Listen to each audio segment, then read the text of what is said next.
Hello mga kairing, for today's video. So grabe mga kairing, no? So napansin na ba ninyo kung unsa na gyud kapangit ang sa kanay political status sa Pilipinas, no? Grabe gyud, di ba? Ang gobyerno sa Pilipinas karon, instead na hunahunaon nila og unsaon para molambo ang mga katawhan ang lumulupyo sa Pilipinas, no?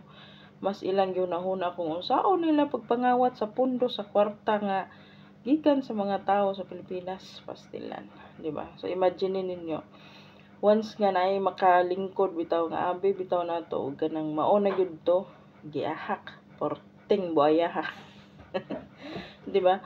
So murag karon na realize na ko nga sa kadaghan sa mga nangagi nga presidente, senador, mangyunana, wa gyud kay ma-remember bitaw nga same karon sa sitwasyon nga si Inday Sara ra gyud bing barog gyud sila as Duterte bitaw nga ang ilang pamalakad bitaw sa ilang administrasyon is limpyo, no? Although dili sila perfect kay kanang mo execute gyud, di ba? Nakapansin mo tong war on drugs nga daghan kay haya, no, di ba? Pero at least tungod adto daghan himong safety. So didto na ko na realize bitaw on sa mga nagsikig scroll sa mga balita, sa mga viral bitaw nga videos, dito na ko na realize mga kairing nga mas although na times bitaw nga makita tag post nga maingon ta mitihaya dito kay adik gipatay etc.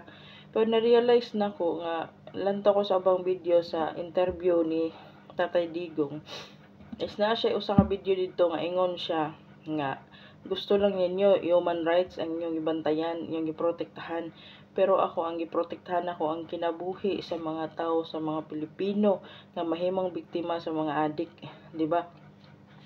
So napay times dito nga ingon pa siya nga naay usa ka inahan nga OFW, na siya duha ka anak nga iyang gipa-eskwela, dayon gasige siya padala sa iyang mga anak, ang ending ang iyang mga anak instead nga mag-eskwela nag-adik-adik o palit-palitan ng mga illegal bitaw nga bisyo tungod kay wala gibawal sa gobyerno. So sa dihang si Tatay Diggs na tuhaya na yung mga mamaligya dara kanang mga adik dara nga di mo undang ay mutihaya nagkalit. So mao na gina-question karon sa mga buang-buang bitaw nga naa sa Senado, na sa Kongreso, di ba? Mao na ilang gina-question nga ano daw nga diretso tihaya nga mao ni mo na. So gitagaan naman na sila daghan nga chance para magbag-o, di ba? Gitagaan na sila daghang chance para magbag-o, although di ba gipanglista na sila para at least ma-monitor sila kung naggamit pa ba, nagbag-o ba sila, gitagaan sila chance napagyan na sila ayuda, di ba?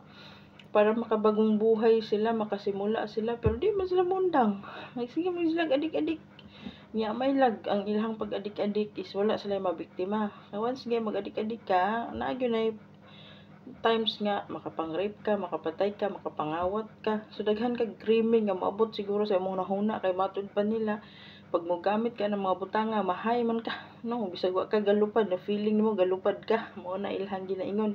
Although ang ko ka try wa po koy balak i-try kay sus ko Ginoo ko, giahak na ipalit na lang na kog sudan. Busog pa, madungagan pa kong bilbil. So man mga kairing no nga wan galantaw ko sa mga videos na realize yun ako mga kairing nga murag ako may baga overthinking kay ko ba nga what if mawala ang mga Duterte, no? What if mawala sila? Unsaon na lang ang Pilipinas? 'Di ba? Napunta sa di lang ka isa ka buhaya halos tanan buhaya na nakalingkod dira sa palasyo, 'di ba?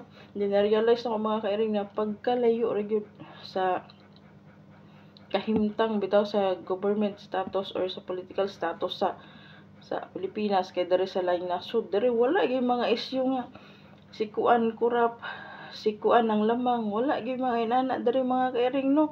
Then napansin po nato mga kairing wala gyud mga kurap diri about sa mga construction works bitaw diri nga mga building, kalsada. Grabe katibay, grabe kalig-on.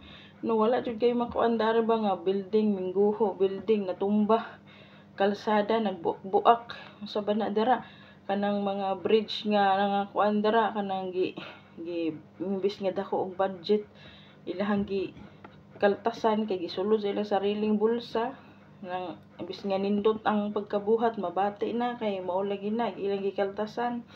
Dari mga kairing, grabe makaingon jud ko nga grabe gyud dari, walay kurap, dayon lig-on ang ilang mga binuhat, dayon kuan gyud sila ba sa mga tao, para gyud sa mga tao.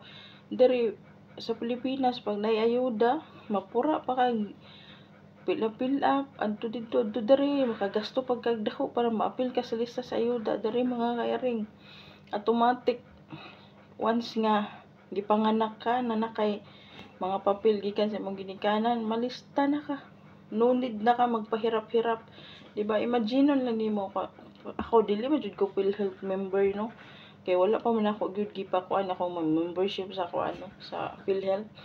Pero ma-realize nimo ba, mga tao nagahulog sa PhilHealth para if ever nga ma-hospital sa ilang pamilya nga beneficiary nila, inya mahibaw-an nimo nga ang PhilHealth gikurakot sa gobyerno. Agoy, di ba unsay bation nito as Pilipino, di ba? Puro ta gihimong tanga-tanga sa gobyerno karon, kay sarili na tong pera, sarili na tong kwarta nga atong kuan darang dapita sama sa PhilHealth, tapos ginakuha lang nila, di ba?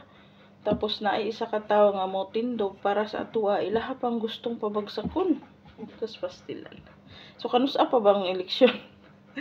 Padali-dalian daw ng eleksyon para ilisan na nato na si Marcos sa muka, di ba? Napansin ba ninyo mga interview karon ni Marcos? Mura siya anga-anga, mura siya kulang sa practice, or makalimot baka siya sa iyang speech, or ma-realize nimo ba nga siguro mo anong ingana iyang mga interview tungod kay wala gikan sa iyang kasing-kasing iyang mga gustong isulti, di ba? Imagine nyo, may ibibigay kami pero wala pa dito, tapos meron pa yung nakaani na kami, nagtatanim na, nakaani na, ano ba yun? Diba kagulo-gulo? So na-realize na ko nga ang interview karon ni Marcos, masama nimo sa interview sa una ni Leni Robredo na parang anga-anga. Diba ingana ba makaingon to, huy, naunsa man kalibog ba? Diba ingana? Tapos pinagmalaki niya yung nagbigay siya ng tulong doon sa mga nabahaan kasi pinagawa niya yung bahay, ganito ganyan. Diyos ko, ang magawa na bahay parang CR lang. Although hindi naman tayo nagreklamo kasi bigay naman, pero makumpare mo kasi yung bigay ni Tatay Diggs at saka bigay niya, di ba? Yung bigay ni Tatay Diggs talagang konkreto, lahat yun pantay-pantay. Sa kanya, ilang pirasong yero, ilang pirasong dingding yata na lang yun, ilang pang CR lang. Diyos ko Ginoo, kalaki-laki ng kinurakot nyo, yun lang yung kaya nyo ibigay sa Pilipino. Imagine niyo kung walang tao sa Pilipino, wala kayong makurakot. Kaya ingatan nyo yung mga tao, hoy. Kaya tayo mga Pilipino, kayong nasa Pilipinas sa panahon sa eleksyon, ay utang na loob. Kung may magbigay ng pera, tanggapin nyo. Pero huwag nyo ibuto. Parang awa nyo na, no? Ibalik natin yung dating Duterte na administrasyon, no? Kahit maraming tumihaya na adik yan, bahala sila. Kung di sila magbago, di titihaya sila dyan. Ang importante is, meron tayong protection as Pilipino na hindi tayo nanakawan. Diba? Yung hindi tayo nanakawan, yung talagang gagawa ng paraan ng gobyerno para umunlad yung Pilipinas. Although di naman perfect yung Duterte, pero mas maganda yung pamamahala nila. Kaysa ngayon, Diyos ko ba naman, kaanga-anga na, kurakot pa. Diyos ko, hindi man lang sila nahiya. Ang dami na nilang pera, ba't kailangan pa nilang magnakaw? Di ba nila lang pag namatay sila, ni piso wala silang madala? Diyos ko, nakakaluka na talaga.